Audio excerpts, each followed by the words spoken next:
All right, Roberta, if you want to just get started, people can just jump in, once they remember to click the link. All right. Well, thank you for attending today's presentation. We are so pleased to bring a guest speaker, Paul Greenwood, to Zoom with you. Paul, this is the first time we've ever had a guest speaker. Of course, we've only been Zooming for about a year. Mm-hmm. And you're bringing a very, very important topic to the public, so we're so glad you can be here. I thought I'd read a little bit about your background. Paul has 22 years of experience in prosecuting felony elder abuse crimes. And we sometimes think elder abuse is physical abuse, but it's also financial abuse. And I think that's what we're going to be focusing on today. Paul will give a brief overview of the California Penal Code section that covers elder abuse and various ways in which older San Diegans can be victimized. And this is why we want to help bring this to the public, is that people can prevent this from happening to themselves and their neighbors and their family members. Paul will also reference misconceptions that sometimes prevent incidents of such abuse from being appropriately investigated. And he will demonstrate ways in which we can recognize red flags that indicate when the abuse is occurring. And Paul will offer some practical tips on how to reduce the risk of becoming a victim of elder abuse. We want this to be as interactive an internet experience as possible, and encourage you to go to your chat box at the bottom, put your little arrow there on the bottom, and you'll see there's a chat box where you can type in questions, comments, things you would like Paul to address. And we will keep our eye on that and ask Paul questions as we go along. Also, this is being recorded, and Daniel, you're going to send the link for the recording to all the attendees after this is completed. Mm-hmm. So Paul, take it away. Will do. Well, thank you, Roberta, and thank you, Daniel. And I just want to echo that. If you hear me say some things that maybe is confusing, or it triggers in you a question, feel free to put that in the chat box immediately. And Daniel, Roberta, they have my total permission to interrupt me at any time and ask the question so that it doesn't escape us. And if then at the end we have time, I'll take some other spontaneous questions from you. So I call myself still a newly retired deputy DA. It's hard for me to lose that title. I was a deputy district attorney here in San Diego for 25 years. And as I say, I still think of myself as newly retired, even though I did leave in March of 2018. You know, one of the reasons that I left the office was so I could concentrate on spreading this message, because in the 22 years that I focused on prosecuting crimes against older adults, I realized we had unfortunately overlooked and had forgotten too many victims. And so I had decided that I needed to spread my wings a little bit and allow myself the opportunity to share what I've learned in the courtroom and put elder abuse firmly in the spotlight. You know, we've had some good success with domestic violence initiatives, with child protective issues, but the time has come where we need to look at the aging population and ask ourselves, what more can we do to protect the elderly? And one thing I learned in my 22-year journey was this: it takes all of us to keep our community safe for our older adults. And you are part of the solution. And you may say, well, how can I be that? Well, just by being on this webinar with Daniel and Roberta and myself, hearing some tips, sharing those tips with other people, mentioning it in conversation, or if you hear a conversation in which you go, wait a minute, that sounds like something I heard at that webinar, that's how you can be part of the solution. And I do stress teamwork, because as this quote reminds us, we can do so much more when we're working together rather than independently in our own little corners or as they say, silos.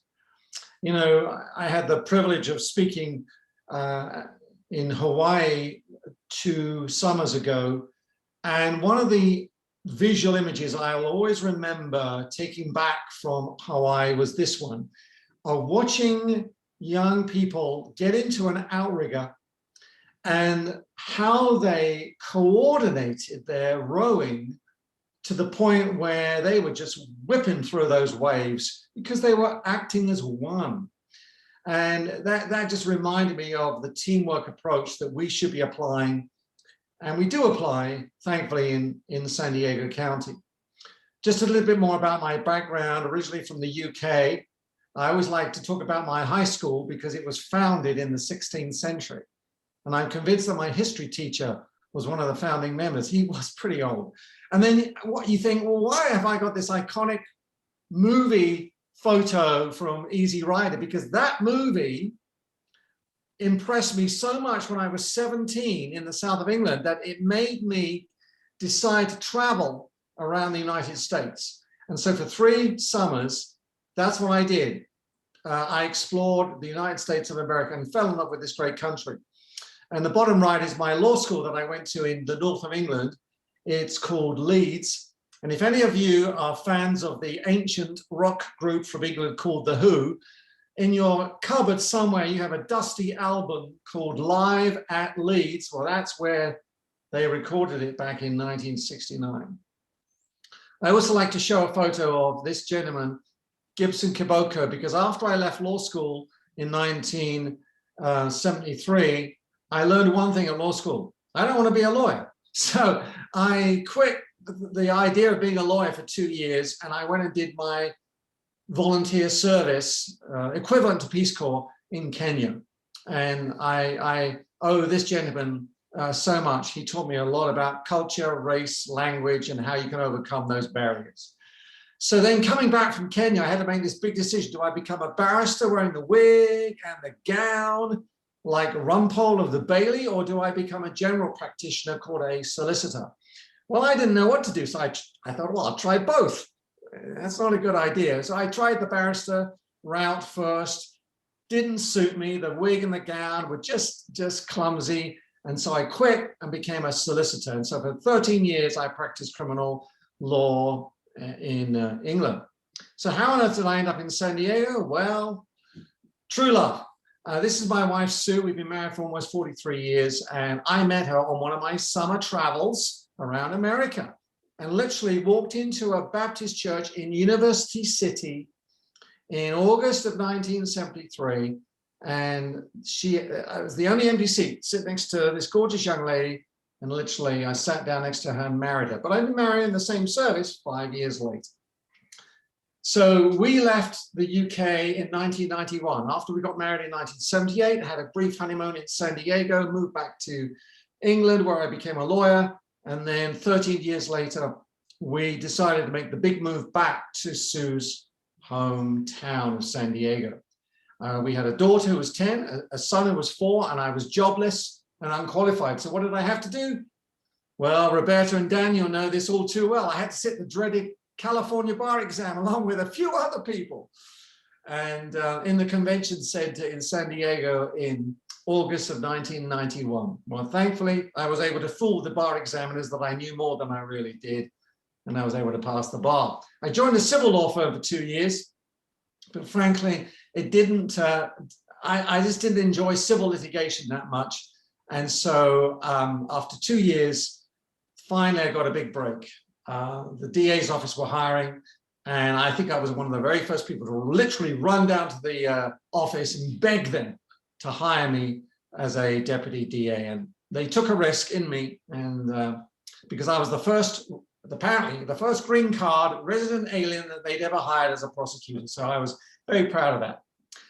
And it meant learning a whole new language. You know, us lawyers, we are brilliant at confusing people with ordinary terminology. You know, I don't know how we get away with it, but we do. So for example, I had to learn in the courtroom that when lawyers say continue, they mean postpone. Now, only lawyers can do that. But I learned from my mistakes, because when somebody asked me if I wanted to continue the case, I said, absolutely. And I got into a whole bunch of trouble. So it was kind of a learning exercise. Now, I have to tell you, San Diego District Attorney's Office, I'm very proud of it. And one of the reasons I'm proud of it is we're known for innovative ideas. And one of this is this. This is our court support dog program. Isn't it wonderful? And it all started with an injured police officer in San Diego coming to our office and persuading us that we needed to introduce dogs into the courtroom to help young, impressionable, vulnerable victims of all ages. And so we have used them successfully for many years. And now this idea is being replicated all around the country. We also learned that when I was prosecuting crimes involving bringing in older people, I realized they don't mind coming to court as long as they do not miss their favorite TV program. So we converted an office into a living area just for seniors. And we've updated it since this photo, but it was a lesson that we were so proud to learn. And we wanted to make the experience as comfortable as possible.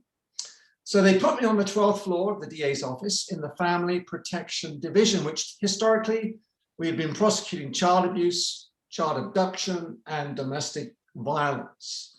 And then in 1996, I started to do the elder abuse. So after 22 years doing those things, in 2018, I had this hard decision to leave the office. And why did I do it?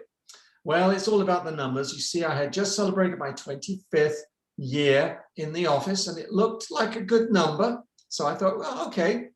This number also impacted my decision to leave because I had just celebrated my 66th birthday. And as some of you know, at the age 66, something becomes very attractive. It's called Social Security.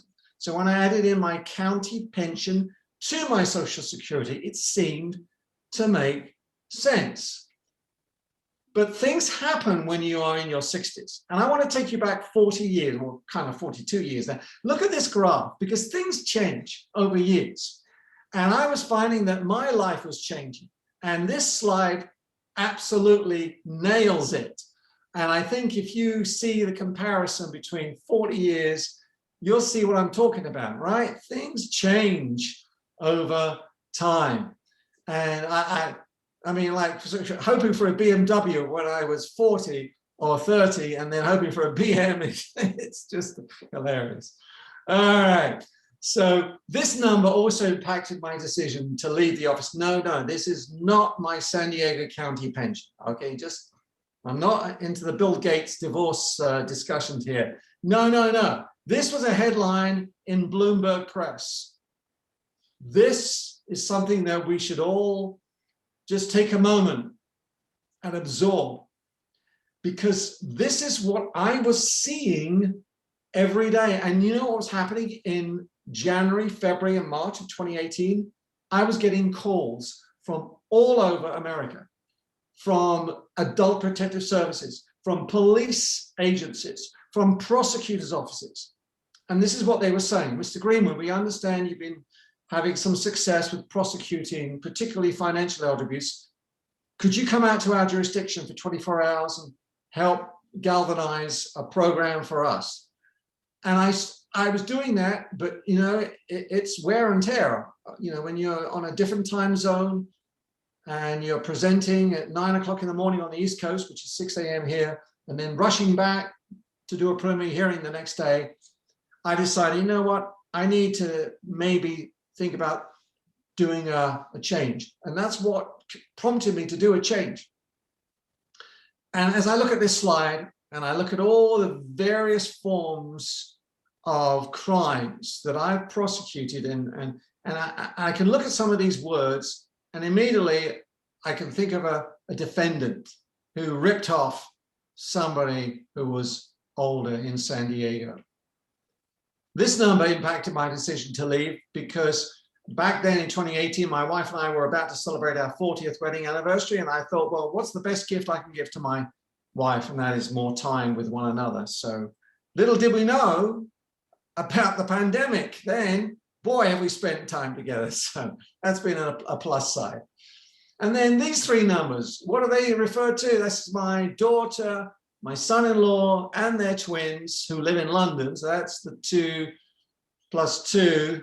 And then there's our son on the end, the +1 in San Francisco. And I realized I need to spend more time with them and make sure that I keep those relationships going too. So that's my background. So my journey into this whole area began in January of 1996. I wasn't looking for it. I wasn't even aware that elder abuse was a problem.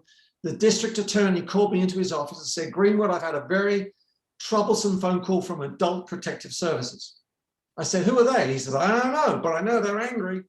I said, what about? He said, apparently we are ignoring a huge escalating crime called elder abuse. And he said, I told them I would fix it by creating a unit. I said, oh, okay. And he said, yeah, you're that unit. So that was it. That was my new assignment. And guess what? It became my assignment for 22 years, which is very unusual for any prosecutor to devote that much time to one specific type of criminal prosecution. And people ask me all the time, why? And it's easy to give you the answer. 2 reasons, and here they are. These are my late parents. Sadly, my father passed away in 2014 from advanced Alzheimer's, with which he was afflicted for about 13 years. And then my mother, bless her, and he passed away at 92. My mother passed away at 96 in November of 2019. They are both survivors and true heroes of World War II. And so that's my dad before he passed away. And this is what I think of when I think of my dad. I don't think of him as an Alzheimer's victim so much as a hero. He was a B-25 bomber pilot in World War II. And he survived 79 bombing missions over Europe. And in 78 of them, he landed back in the UK perfectly. But in one, not so perfect. He was shot down over the Adriatic and almost drowned, but thankfully was rescued by Yugoslav fishermen. So I grew up with these kinds of stories. And I am one of these people that believes that my parents' generation happens to be the finest generation. My mum, all I can say is classy lady, brilliant teacher, best communicator I've ever met in my life, and the best scone maker in the United Kingdom. So that's the reason I did this for 22 years, because of them, our finest generation. But this is what the reality is. We're losing them at an alarming rate. And within a few years, there'll be none of them left. So, as I said, January 1996, they gave me an office, a phone, and a computer. But here was the problem. Nobody was bringing me any cases. Not one cop was coming into my office and giving me a case to prosecute. Now, I can honestly tell you, when a prosecutor does not have a case on their desk, that is a major critical issue. All I was dealing with was silence. And that is something that 99% of prosecutors never have to worry about. This was unusual. This poster from Illinois became my motivating factor for 22 years. And every morning, literally, I would be going to the office thinking one thing: what can I do today to break the silence? And this is what we can be all doing today. What can you do to help break through the silence? You know, Alberta said it right in Canada. They said elder abuse thrives on silence. And I think you already understand what are some of the reasons for the silence. The Attorney General of Kansas has called it the silent epidemic of our time. And because there was so much silence, I knew nothing about it. And as I started this drastic learning curve, I started to go out into the community and hear stories about crimes that were going unpunished, affecting not only San Diego, but it was affecting Borrego Springs and Boulevard and Hamul, you know, rural areas as much as the major city of San Diego. And it was getting worse. Why was it getting worse? And it's the same today. Why is it on the rise? Demographics. Do you know how many people will turn 65 in one day today? In America, 10,000. The other fact is we're all living longer. Many of you listening to this webinar and tuning in, and if you're hopefully in fairly good health, you have every expectation that you will live to a good age. In fact, if you have Smuckers for breakfast, you will probably live to be 106. Did you know that Smuckers is a life-changing product? Or 104. But my favorite centenarian is this lady. Isn't she wonderful? You know, true story. She lived to be 103, still smoking 7 cigarettes a day. I'm not endorsing it, but I'm just telling you what I know. And yet, despite the obvious demographics, this is a tweet from one arm of the Federal Administration on Aging. This is called Administration for Community Living, ACL. It's part of the Aging Federal Agency. And this is pathetic, isn't it? We only spend 1% of the budget for family welfare issues on elder justice issues. Shameful. And that's another reason why I left the office, so I could be more of a spokesperson about increasing resources. Now, the crime of elder abuse, we call it elder abuse, but we need to know the code section. And why is that? Because if you know a cop in California, or if you ever talk to a cop or listen to a cop, you will realize cops never use words. They only use numbers. So for example, they never talk about a burglary. They call it a 459, which is the code section in the penal code. They never talk about a robbery. They only use 211. In fact, the best question to ask a cop in California is, when was the last time you investigated a 211 in a 711 when 911 was called? They really understand that language, okay? So why am I going to give you the 3 numbers for elder abuse crime? It's because if you ever need to approach the police and report what you believe is a crime of elder abuse, don't say it's elder abuse. Give them the 3 numbers, because that gives you street credibility immediately. And these guys will go, whoa, this person knows what they're talking about. This is it. 368. That's all you need to remember about the, well, one of the things you need to remember, the crime of elder abuse is called 368. So when you're caught talking to the police, say, hey, officer, there's a 368 going on right now in my family or next door. And they will go, well, how do you know that? And they'll listen, because you've got credibility. So under that 368 code, who are our victims? Two types of victims. Elders, and that's anybody over the age of 65. Okay, that's me. It's a few of us. Okay, any of us who are over 65, we're in that category. Or anybody aged 18 through 64 who has a mental or a physical limitation.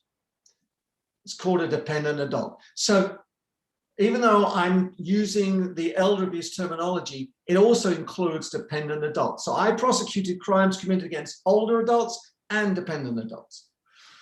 And for a dependent adult, basically the limitation restricted the ability of the victim to carry out normal, everyday activities or to protect their rights. Now, what types of behavior is under this umbrella of 368? Well, you can immediately think it's physical abuse, slapping, pushing, hitting, right? Mental abuse, which is threatening with words, with conduct that intimidates or harasses the victim. And then separately, financial abuse, which is theft, basically, by a non-caregiver.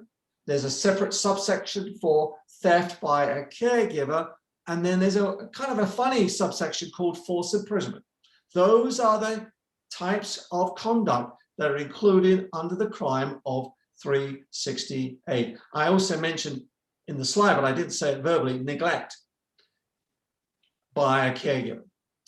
Interesting enough, I always had to prove that the defendant that I was prosecuting knew or reasonably should have known that his victim was either over 65 or was somebody with one of those limitations. So I had to prove knowledge or objectively that they should have known. Now, who is the number one suspect that I prosecuted for a crime of 368? Well, it might surprise some of you, but some of you not. This is the person, a son. And typically, he would be the number one physical abuser. Now, I'm giving you this profile because by looking at it, you may recognize him as being living in a house down the street from where you are. I'm hoping he's not living in your house. But this guy shouldn't be living with his typically widowed mother. And he's either divorced and come back, or he's single and never ever left home, or he's just got released from prison or jail. And almost in every single case, and I'm talking now over 100 of these cases, he's lazy and unemployed. And whenever I would talk to his mother, I would ask her, how come your son isn't working? He's 46. Why isn't he working? And you know what she would tell me? Mr. Greenwood, he tells me he has a medical condition that stops him from working. I said, let me guess. He's got a bad back. And she would go, how did you know? I said, it comes from sitting on your sofa 8 hours a day playing video games. Now, I know I'm being a little cynical here, but it's true. And right now in San Diego, there's lots of these sons doing exactly that, mooching off their mothers, and they're addicted to drugs, typically methamphetamine, alcohol, it's either vodka or beer typically, or gambling. And because those addictions cost money, where do you think they get their money from? Their mother. They can't wait for their mother to get the stimulus check coming in from the government, because they're going to be right there getting that. If they don't get the stimulus check, they're reaching into their mother's jewelry drawer and pawning her jewelry. Now, when mother finds out that her son has stolen these things, she confronts him. You know what he does? Bam! Hits her in the eye, and she ends up at Scripps or at Mercy or at Sharp, Grossmont, somewhere. And that's how we uncover these cases. It happens every single week in San Diego. And sometimes, unfortunately, the son does have either an undiagnosed or a treated condition of mental illness. And the problem is he has refused to take his medications. You know, Tennessee described it aptly. They said, what do you call someone who abused an 80-year-old woman? Son. That's why there's such an important need to recognize some of the red flags. And this doesn't just apply to sons, it applies to a lot of different suspects. The number one red flag is isolation. Now, the pandemic has caused many of us to be self-isolating. That's different. But sometimes within this last 13, 14, 15 months, suspects have taken advantage of that by keeping their elderly relative or parent hostage in their own home. Sometimes a new friend or relative suddenly comes out of the woodwork and they arrive literally on the doorstep. Hi, remember me? And then I just need a place to stay for a few days. And the few days translates into a few months, into a few years.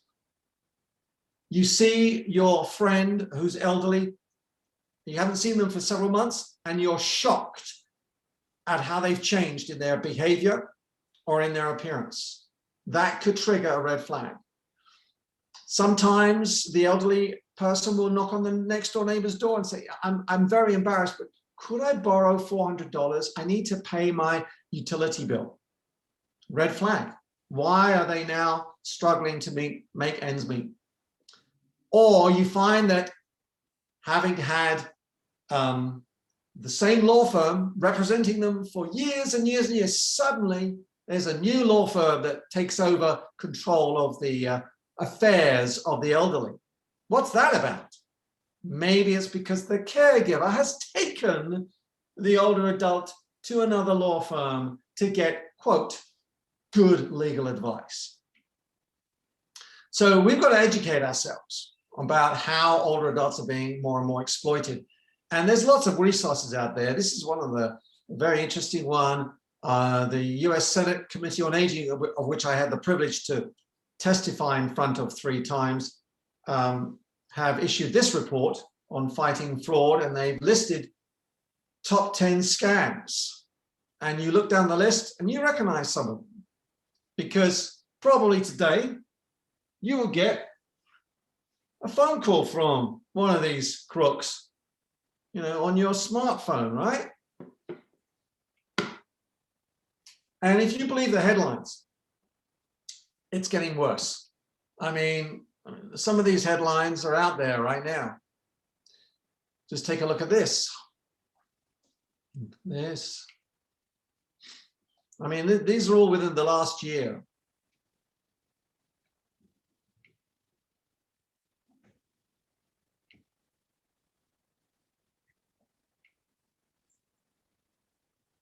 Consistent message. And I just want to show you just a classic case that I was helping to prosecute just before I left the office. Look at this. She worked for Chase down in Imperial Beach. She was actually stealing her clients' money out of their bank accounts. Look at that, 300 grand from multiple elderly victims. You know, I mean, here I am trying to convince people, don't leave your cash under the mattress, put it in the bank. What happens when you put it in the bank? Sometimes a bank person will steal it. I mean, we just don't know sometimes who to trust anymore, right? So what I'm going to share very briefly with you is what I call my top 10. Well, I used to call it my top 10 tips. They're up to 19 now.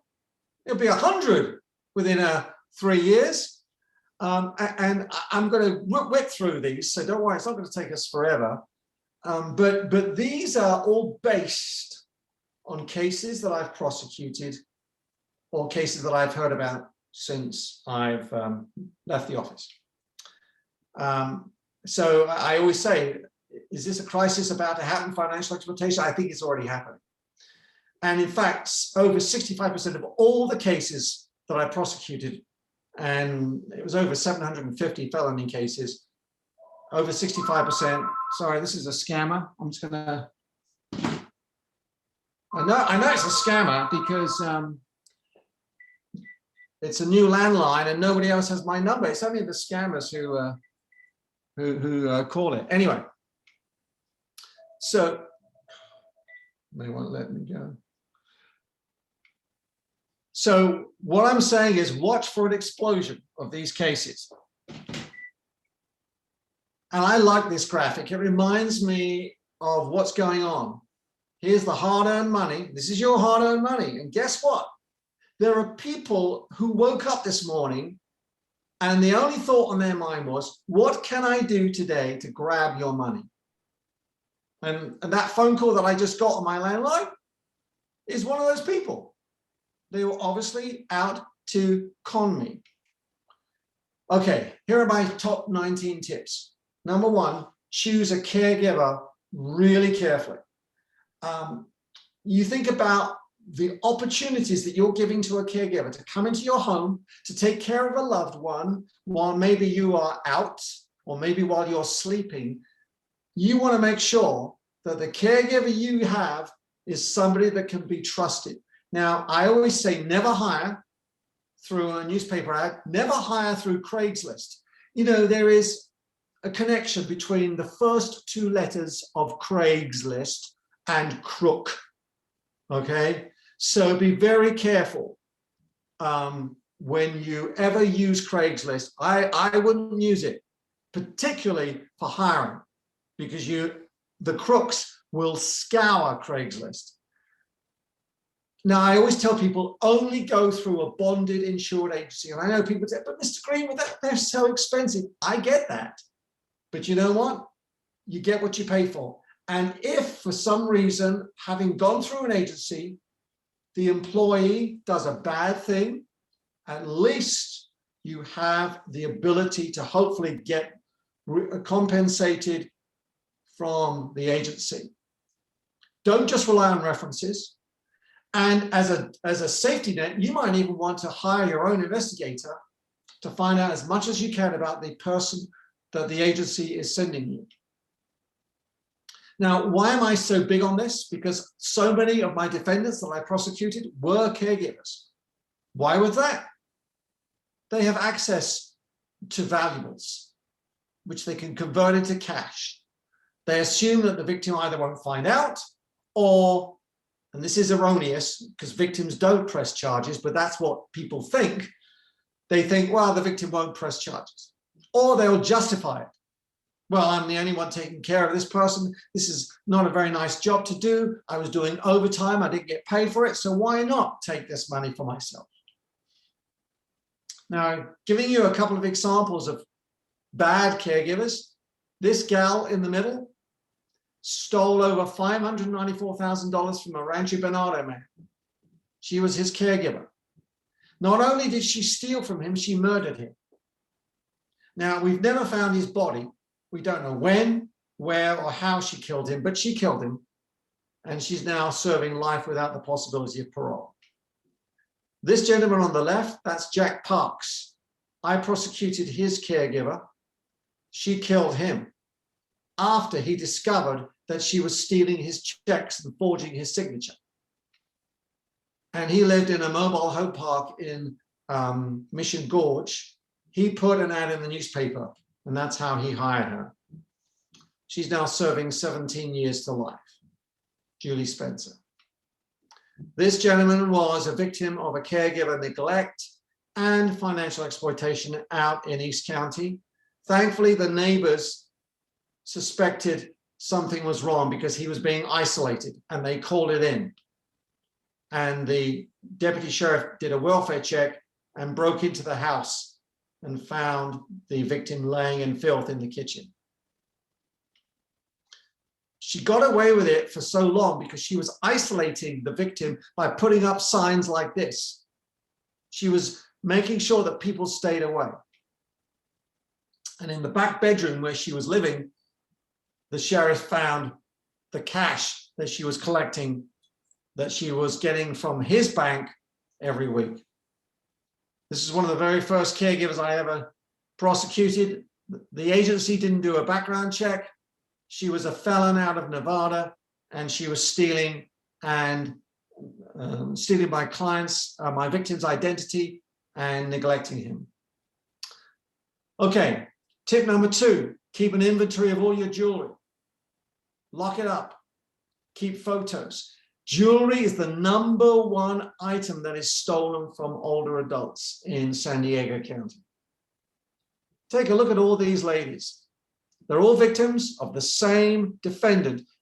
They lived under the same roof in La Jolla, and he was the maintenance guy. Whenever he went into their apartments to fix something, he would also steal their jewelry because none of them locked up their jewelry. Make sure you shred everything that you throw away, and crisscross shredders are pretty much commonplace now, and they're very cheap. But make sure you don't throw it into the trash bin without shredding it, because San Diego has its share of dumpster divers.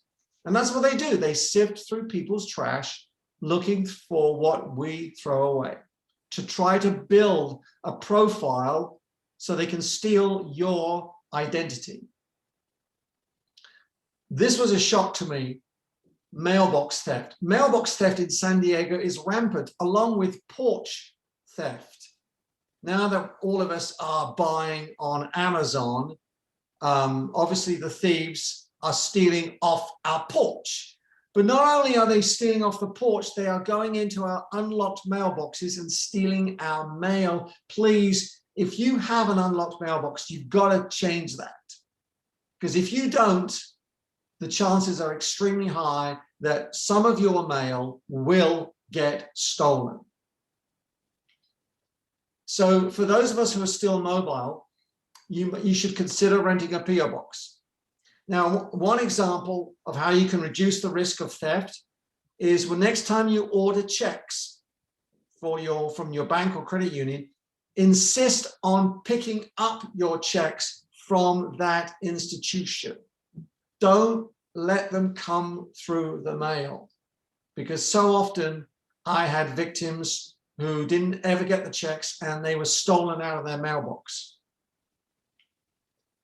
So I always say, think about renting a PO box. Tip 5, obtain a credit search from these 3 agencies, Experian, Equifax, and TransUnion, and it's free. You can do that by contacting each of those agencies in turn, say once every 2 to 3 months. And during the pandemic, it's more frequently, so it is free. And it's called annualcreditreport.com. But if you're not sure how to do that, talk to your financial advisor or to your bank or credit union, because it's essential that we all do credit searches on ourselves. Why? Because it will tell you if there's a new credit card in your name that you never received because it's been sent to the crook's address. And if you don't think you're going to ever need a credit card, again, another one, then consider freezing your credit. Now, it's not a permanent thing. You can undo the freeze, but it will take 72 hours to undo it. But that's no big deal. So that is a really good way of protecting yourself from having a crook obtain a new credit card in your name. Please make sure, and I'm sure you have, because every new phone that you buy from Costco has call ID capability on it. Now you have to pay for it, but it's worth it. But here's also one warning. Just because it says a phone number doesn't necessarily mean that it's the correct phone number, because the crooks will know how to what we call spoof legitimate phone numbers. Just last week, I was talking with a victim in San Diego who believed she was talking to a La Mesa police officer. And the reason she thought he was a La Mesa police officer was he said, "Google my phone number, and it will tell you that this is who I am." So she Googled it, and sure enough, it came back to be the La Mesa police station. Well, it wasn't. He was a crook calling from either overseas or another state.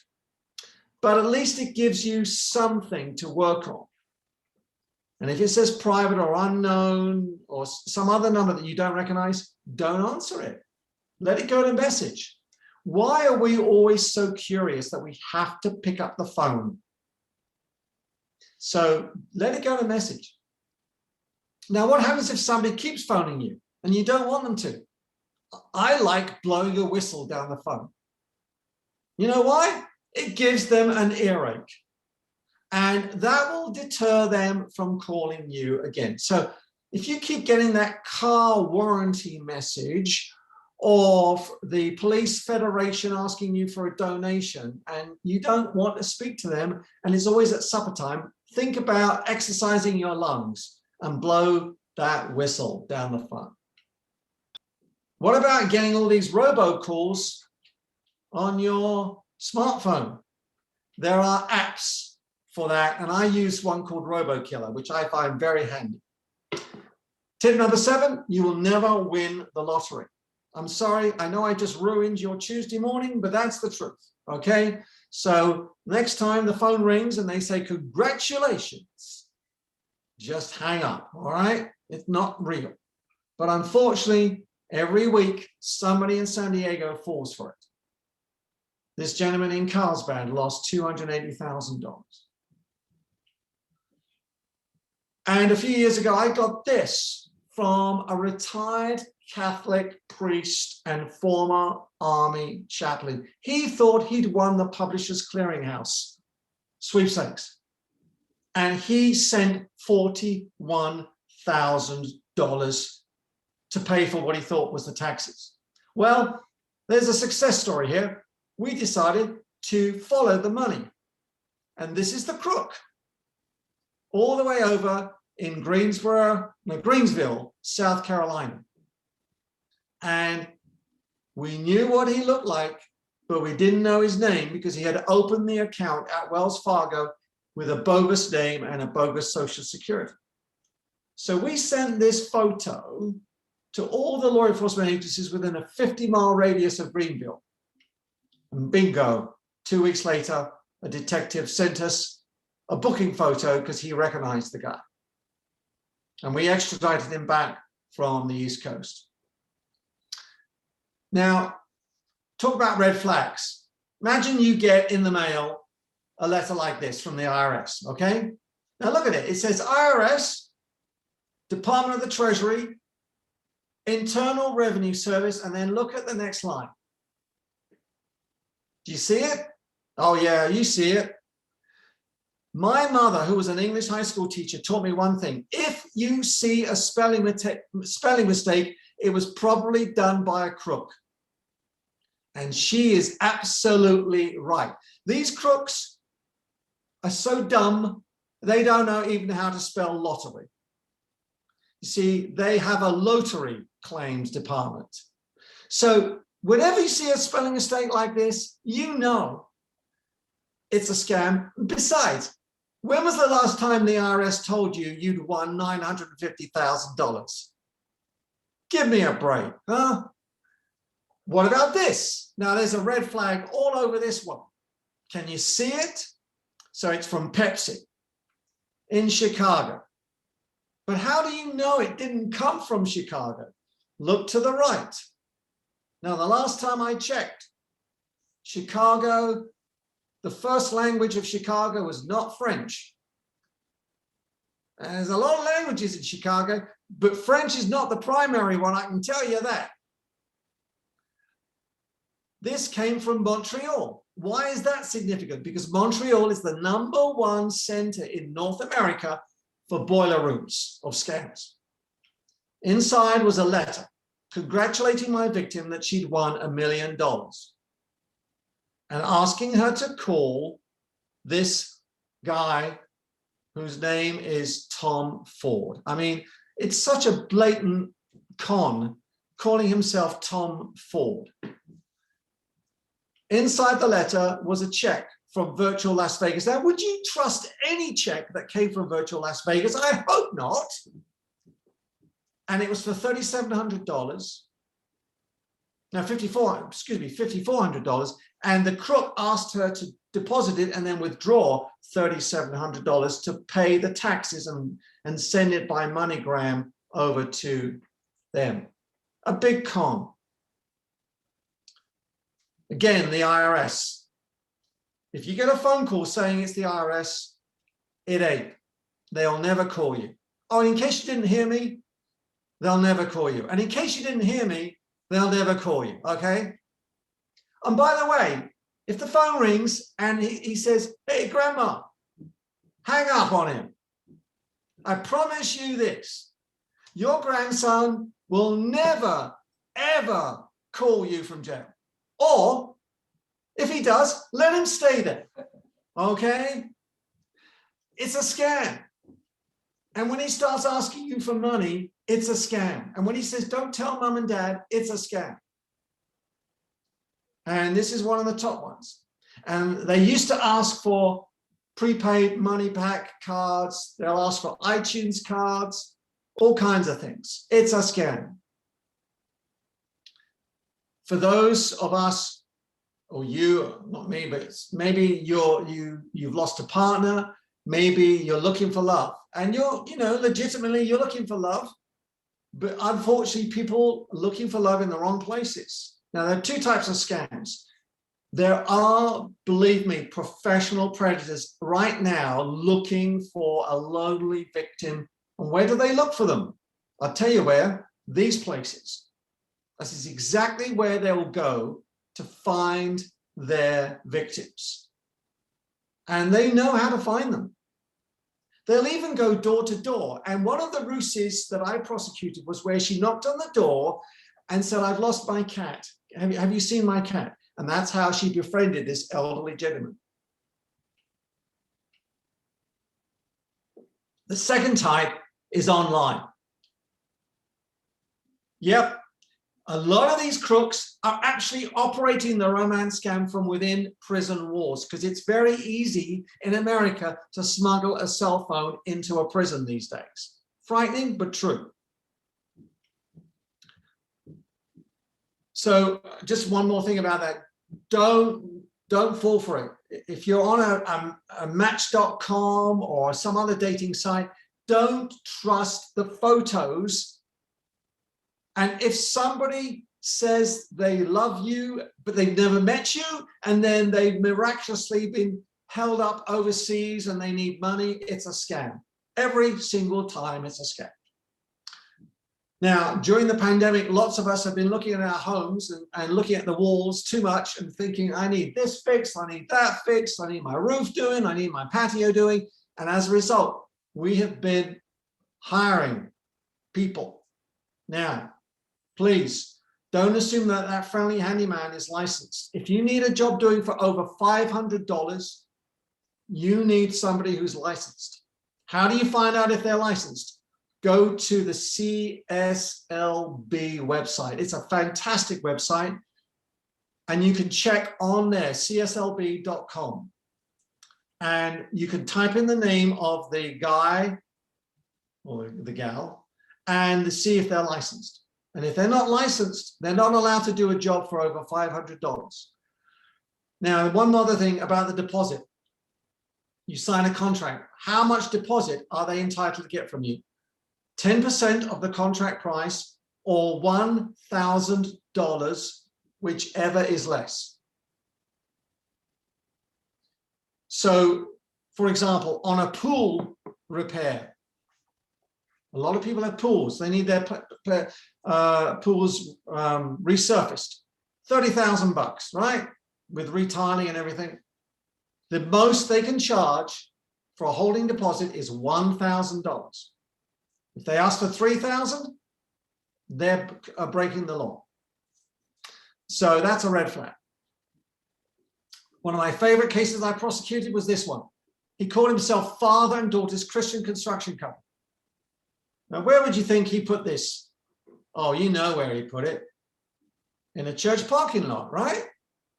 Because that's where you're going to get your victims. Because he called himself Christian Construction Company. I mean, look at what he says in his flyer. We are a proud family. Well, he was very proud. Actually, no, he wasn't proud. He was arrogant. Licensed. Well, that was a lie.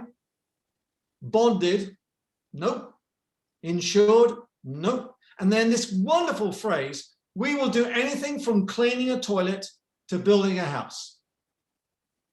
Well, the good news was that by the time we finished with him, he was cleaning a toilet, but it was inside the penitentiary. So this is what they do.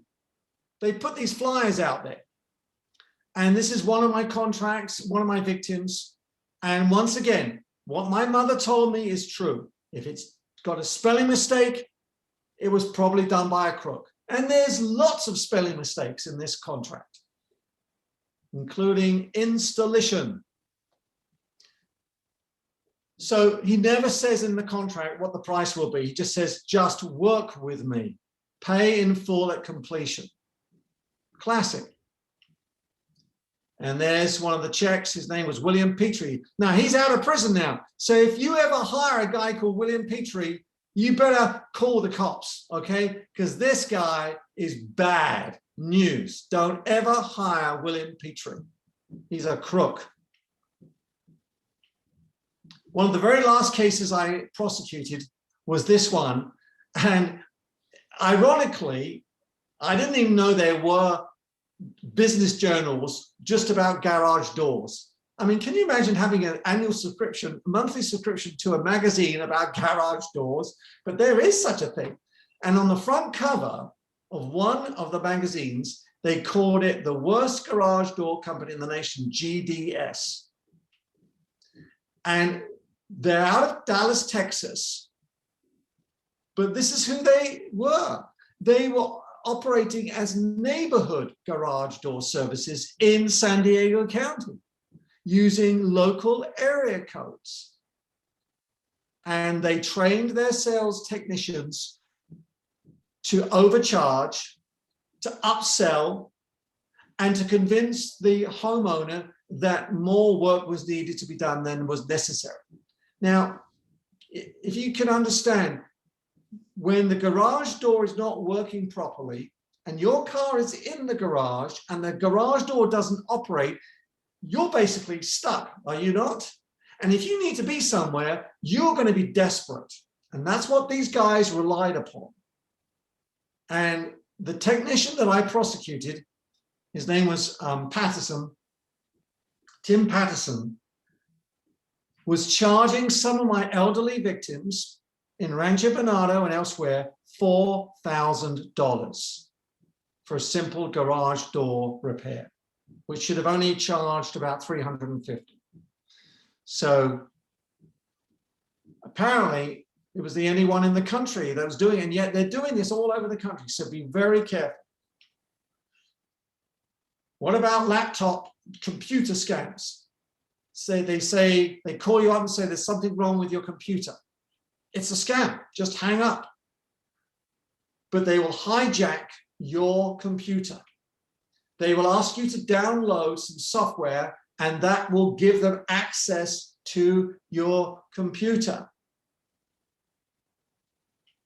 And this graphic basically is this is what's happening. They're literally working through your computer to grab all your information, because so much of our information is stored on our computers. So don't ever, ever let someone convince you to download additional software onto your computer, because it's a scam. What about a knock on the front door? Even somebody who's dressed in a uniform, are you going to let them in? No. If you're not expecting them, don't let them in. You see these four people? They lived at Mount Miguel Covenant Village in Spring Valley. They were all victims of a guy in a uniform.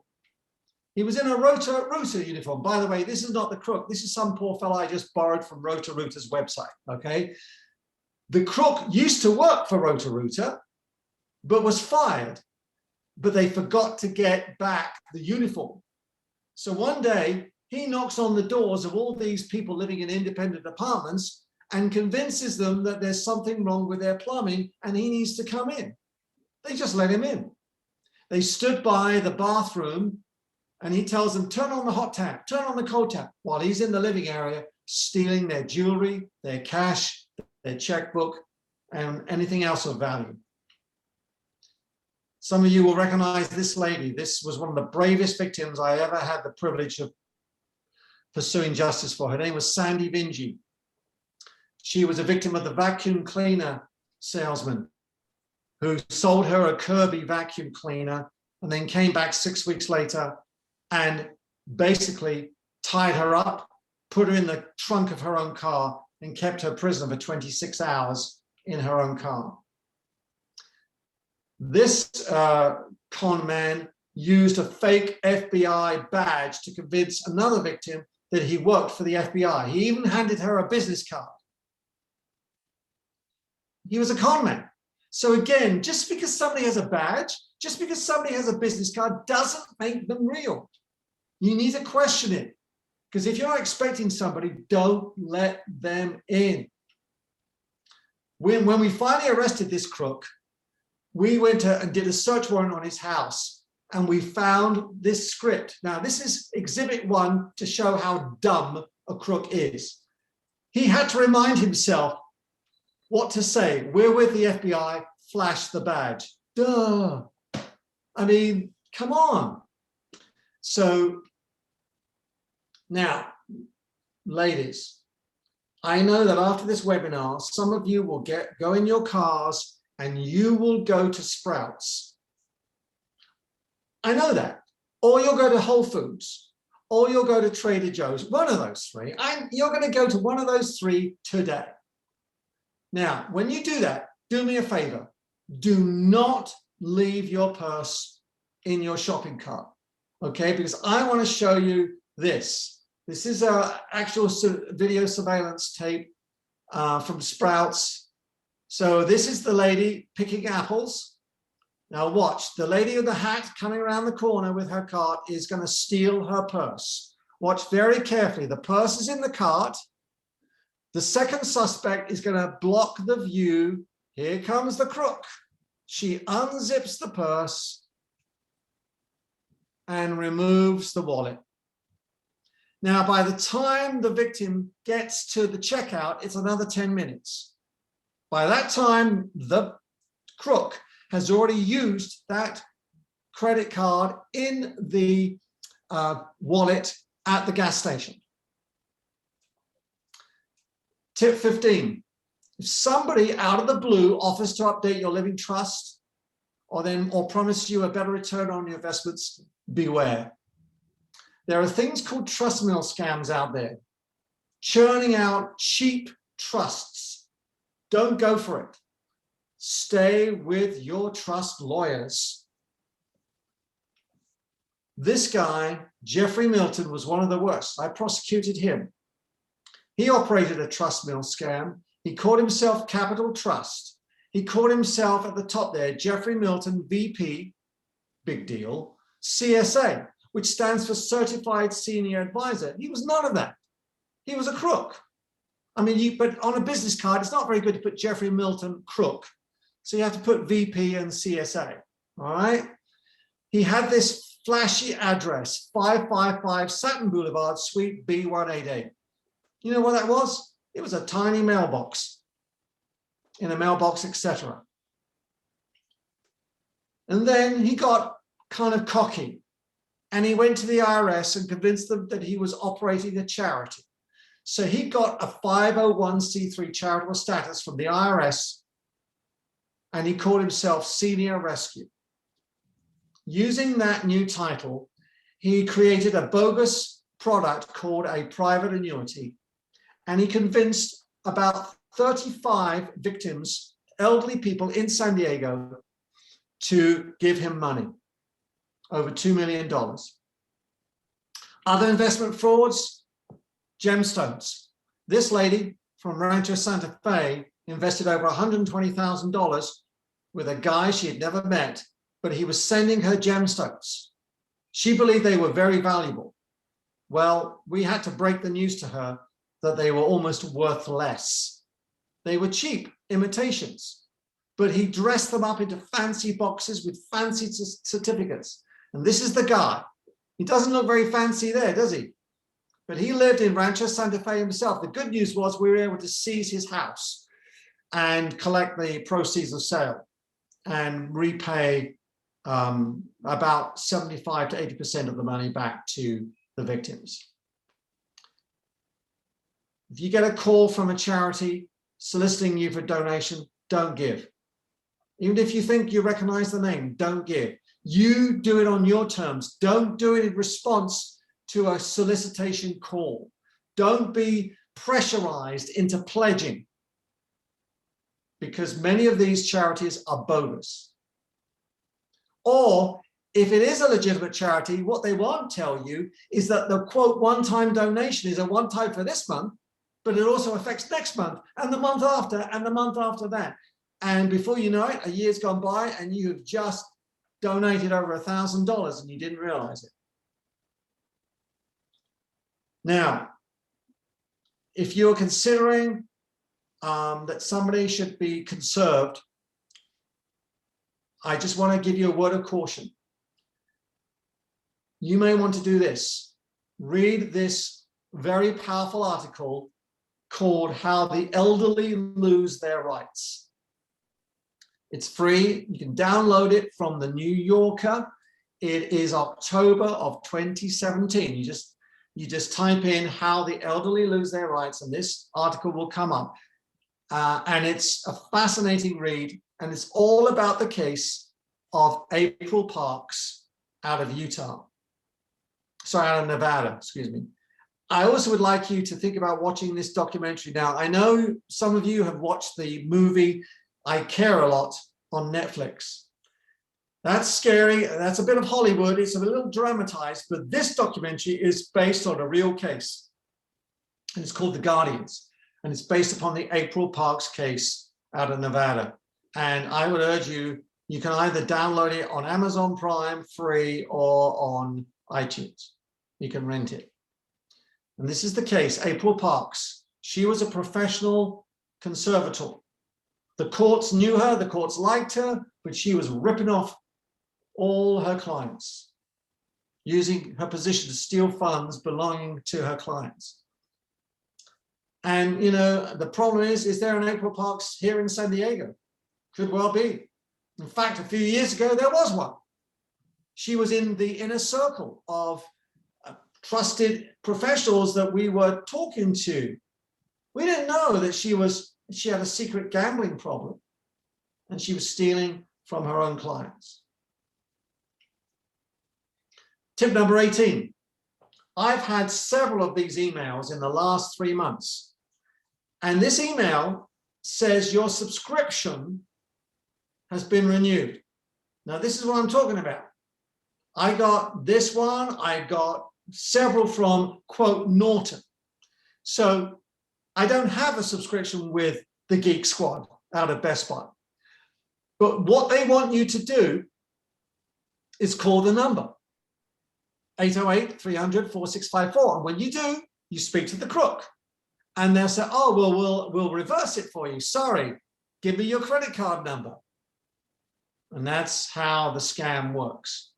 Or they will say, oh, we'll reverse it and we'll do all kinds of things, and they'll put software on your computer. So don't even go there. Don't even call them. I did because I know what I'm doing with this stuff, but just trash it because it's fake. Here's what I got from the, quote, Norton LifeLock. Again, it's a scam. So ignore it. When you know you haven't subscribed to this, you know it's fake. Just get rid of it. Delete it. Now, my final one, if you receive a call, either for grandma scam, sweepstakes scam, computer scam, whatever, and they ask you as payment for the taxes or whatever it is to go to a Bitcoin ATM. Now, until 3 weeks ago, I didn't know what a Bitcoin ATM was. But the victim that I'm helping right now was conned to withdraw cash from her credit union and drive over to a Bitcoin machine. And this is what I'm talking about. There are several of these all over San Diego County. And what you do is you put your money in at the top right-hand corner there, and they will, as it were, add to your cyber account. I mean, Bitcoins don't literally fall out of the machine. There are no such things as real Bitcoins coming out of the machine, but it goes into your cloud that you own a percentage of a Bitcoin. Well, because the victim was asked to hold up her phone to the camera on the machine, she had a code that the crook had sent her. The code is recognized by the machine. Then the machine sends the value of the money to the crooks, not to you. It's a scam. Don't ever use a Bitcoin ATM. So if you think that someone you know could be a victim of elder abuse, what do? You need to report it. What do? You report it to this number in San Diego. This is Adult Protective Services 24/7 number, 800-339-4661. Again, 800-339-4661. That's the number you call. And unless you are a mandated reporter, you do not need to say your name. You can remain anonymous. But if the situation is life-threatening, is urgent, call the police or the sheriff if you live in a sheriff's jurisdiction. Now, as my final piece, in the last 5 minutes, I want to share some misconceptions that the police and the sheriff often fall into. And this is how you can help as part of the community. Because there is a misconception out there that cases are hard to prosecute, and they're not. Here's the misconception, that elderly people make terrible witnesses. And they say because you are 85, 90 years of age, you become so forgetful. I don't subscribe to that theory one bit. I think this is far more accurate. Age doesn't make you forgetful. Having too many things to do makes us more forgetful. In fact, you know, that's the problem. We're all distracted with so many different tasks. But these are all characteristics that, unfortunately, we apply when we see somebody who's in their 70s, 80s, or 90s. We should eradicate that. But the police and the sheriff often do this, and it's wrong. Sometimes the police say, well, the victim refuses to provide information, and there's nothing we can do. Wrong. We can still build a case. So don't let the police tell you, well, the victim doesn't want anything to happen. That's not acceptable. Because you see, we mustn't allow victims to choose whether or not the case proceeds. And thirdly, if the victim gives the money voluntarily, the police often say, well, where's the crime? They say it's a civil matter. Look at this headline from Forbes magazine. Frustration for so many families because law enforcement is treating these cases as civil in nature. But I've learned over the 22 years of doing these cases, things are not always how they first appear. I mean, take this. Your immediate first response, what kind of tropical bird is it? But look more closely. This is not a bird. This is a human being sitting on a tree stump with their hand over their face. Do you see the elbow now? Do you see the right knee? Do you see the left toe? And that, I mean, I don't know why this person is painted like this, but at least it gives me a good illustration, because things aren't how they first appear. Because what appears to be consensual on the surface, if you dig deep enough, you find fraud, lies, misrepresentation, undue influence, or by taking advantage of the mental impairment of the victim. I don't have time to, this is a case I prosecuted involving the theft of pianos. Multiple victims. They took their pianos to a piano store in La Jolla. I mean, you think you could trust a business like this, right? On La Jolla Boulevard, a fully fledged piano business, right? But guess what? None of these victims ever saw their piano again. And not one of them got $1 for the sale, even though the owner of the store lied to them constantly. So they went to the police. And what did the police tell them? It's a civil matter. San Diego police said it's a civil. No, it's not. How on earth did I find out about this case? Do you remember Michael Turco on KUSI? They reached out to him. And I saw that on the KUSI News at 10 one night. And I contacted Michael Turco the following morning, and he came over and gave me the names of 19 victims.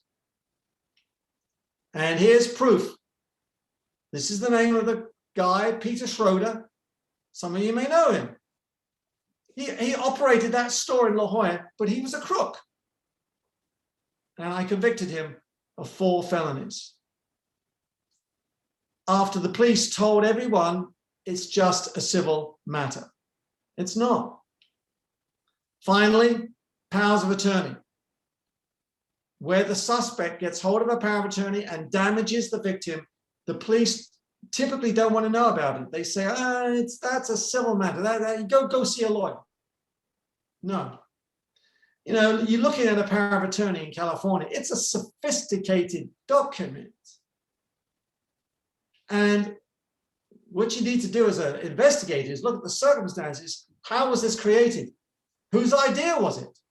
Did the victim have the ability to understand what they were signing or why it was necessary?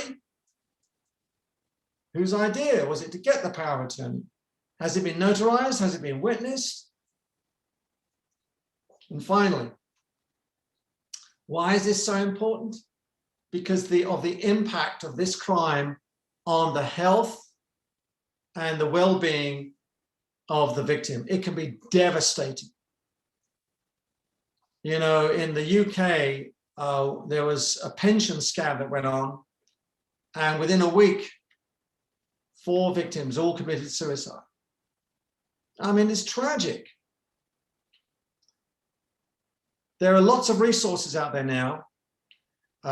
One of them is from the Consumer Financial Protection Bureau. They have a great website. So Google Consumer Financial Protection Bureau, and there's lots of resources. Consumer Tools is a great one. So you can go on there. Federal Trade Commission is another one. So Google Federal Trade Commission, they have lots of great information. If you're interested in things for prosecutors and law enforcement, there's called the Elder Justice Initiative. Just Google those 3 words, Elder Justice Initiative, and it takes you to this website from the Department of Justice.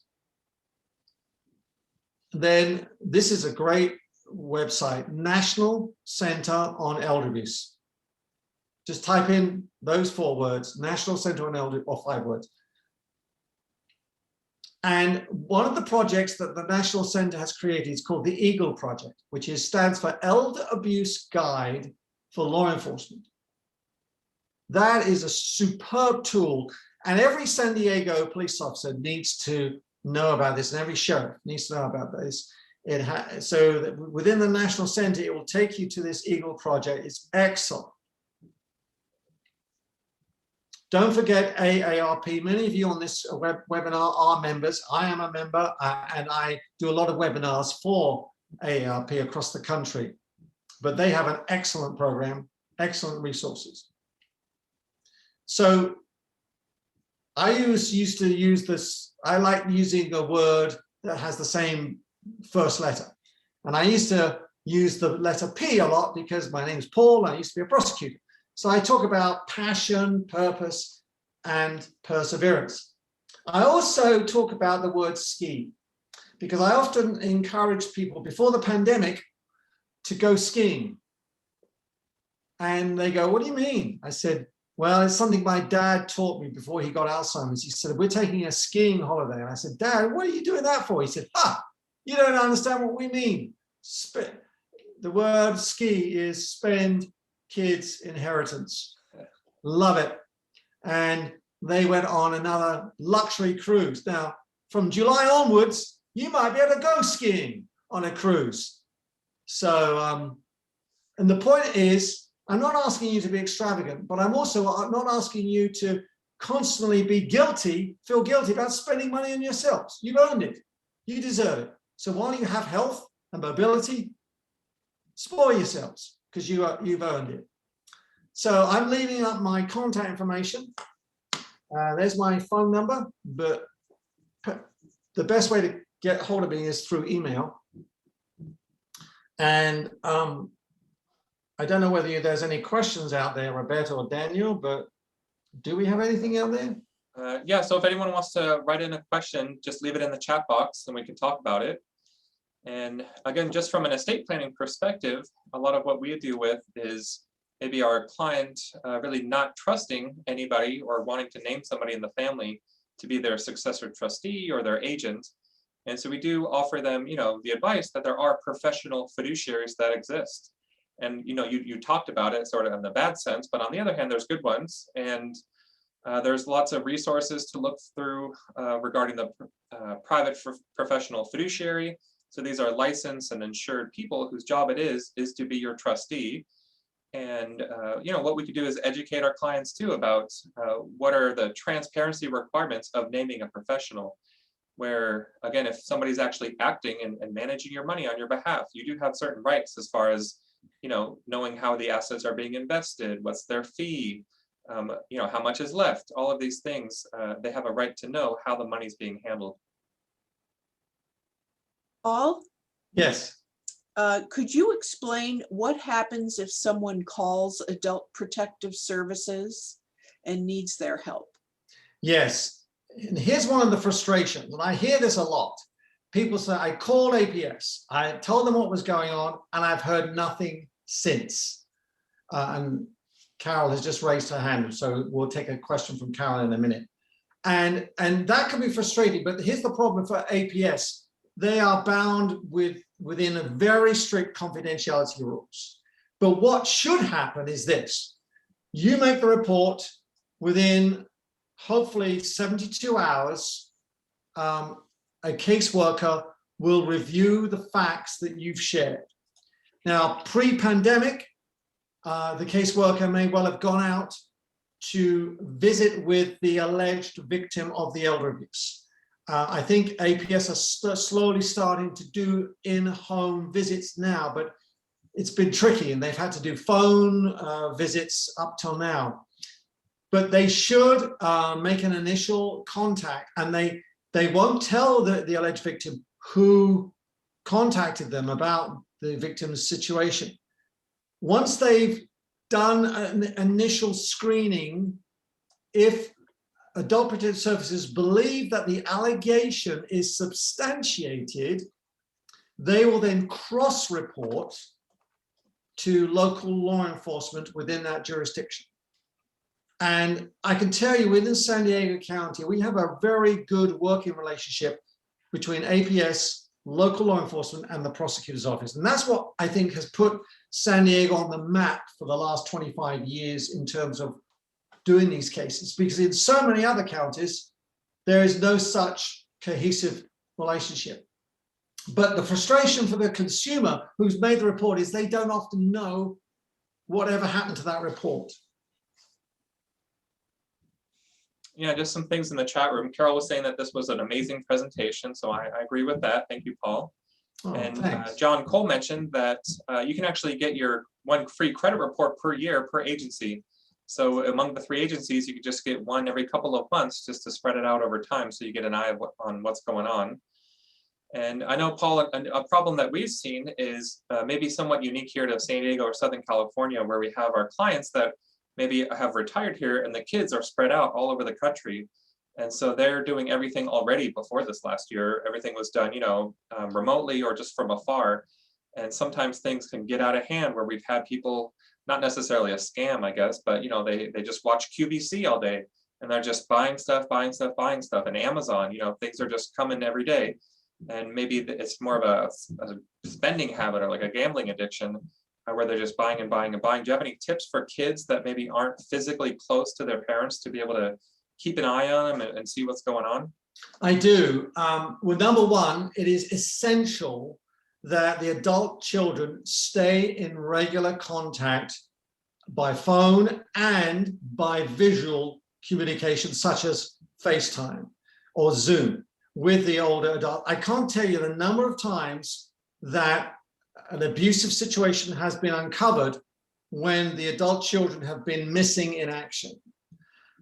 Secondly, if the adult children are concerned for their parent, that the parent is doing a lot of online shopping or has just hired a caregiver, this is what I always recommend: for the adult child to write to the bank or credit union manager who operates the older parent's account and say, "Dear sir or madam, I know you're not going to tell me anything, but that's fine, but I want you to be aware of my concern for my elderly parent. There's a caregiver in town. My parents are doing a lot more online shopping. Please keep a close eye on my mother's account. And if you see a major irregularity, I want you to be aware that as a mandated reporter, which they are in California, you have a duty to immediately report any suspicions you have to Adult Protective Services." Now, by sending that letter, you are putting your parents' bank or credit union right on notice. And it's a kind of level of protection. Yeah, do you want to just talk real quick about what a mandated reporter is? Yeah, so under California law, there are various categories, such as all health practitioners, all healthcare workers, any caregiver, unpaid or paid, first responders, such as paramedics, clergy, bank tellers, credit union tellers. They are all under the umbrella of mandatory reporting, which means that as soon as they have a reasonable suspicion that somebody that they are helping is a victim of elder abuse, they have an immediate obligation to pick up the phone and call either Adult Protective Services, the Ombudsman, if it's in a facility, or law enforcement. And then within 24 hours or so to submit a written report. And a failure to do so could end up in a criminal conviction. Yeah. Unless it's a financial institution, because that's a civil penalty. Great, thank you. Paul, one last question. We really appreciate all the time you've spent here. Sure. This is my question. I have had several clients who are the mother, and they have a son, you know, the typical son living with them. Some have good sons, some have not good sons. They're very dependent or on the son, or they kind of buy the son's story of why they're unable to do yada, yada, yada. If a mother calls Adult Protective Services, what's going to happen to that son?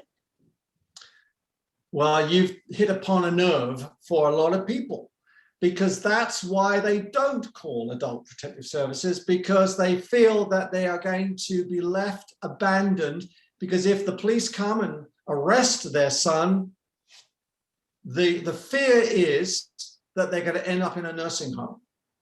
And sons will use that threat against the mother to prevent the mother from making that initial call to Adult Protective Services. But if the call is made, APS in San Diego are very qualified to find, hopefully, emergency relief to bring in care for their mother. We often will round table solutions. So you'll get the law enforcement, APS, prosecutor's office, all working together to find an appropriate remedy to make sure that the mother damaged in another way. So hopefully keep her in her own home, but by bringing in support to help. Ultimately, I always say to people, please, the worst thing you can do is stay silent, because the abuse will keep going and it will get worse. Thank you so much, Paul. We'll take this time to wrap it up, and your information is invaluable. We're getting so many people saying this is an excellent presentation, and we really, really treasure that you did this for our friends and clients and associates. It's my pleasure. Thank you. And I know that it's very important what you all do there at your law firm, because it's essential that we all think ahead, we plan ahead, we tell you when we're still got, hopefully, most of our capabilities, what our desires are, what our wishes are. That's the time to get it all ready, not later in life when something catastrophic could happen to us. So thanks for all the work that you do out there in the community too. And thank you everyone for tuning in. All right. Thank you. All right. Okay. Bye, everyone. Bye-bye.